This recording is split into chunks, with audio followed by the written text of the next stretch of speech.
माणसांप्रमाणे आता जमिनींनाही आधार भूक्रमांक, प्रत्येक भूखंडाला मिळणार भू आधार क्रमांक। महसूल मंत्री चंद्रशेखर बावनकुळेंचा ऐतिहासिक निर्णय। मुंबई महानगरपालिका महापौरपदी भाजपच्या रितू तावडे तर उपमहापौरपदी शिवसेनेचे संजय घाडी यांच्या नावाची घोषणा। मुंबई भाजप अध्यक्ष अमित साटम यांनी केली घोषणा, तर उपमहापौर पदासाठी 6 वर्षांचा फॉर्म्युला। जिल्हा परिषद आणि पंचायत समित्यांसाठी आज मतदान सकाळी 9:30 वाजेपर्यंत 7.80% मतदान। दिग्गजांनी मतदानाचा हक्क बजावला। बारामतीमध्ये दिवंगत अजित पवार यांचं भव्य म्युझियम होणार। विद्या प्रतिष्ठानच्या प्रांगणामध्ये ब्रॉन्झचा पुतळा साकारला जाणार। म्युझियममध्ये अपघाताच्या वेळी अजित पवारांजवळ असलेल्या वस्तूही ठेवल्या जाणार।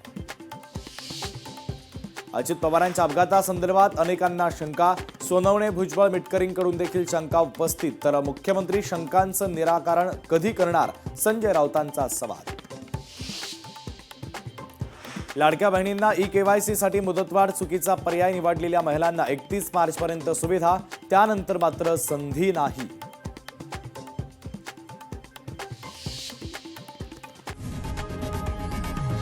लोकशाही मराठी ऐका, पहा, जागरूक रहा।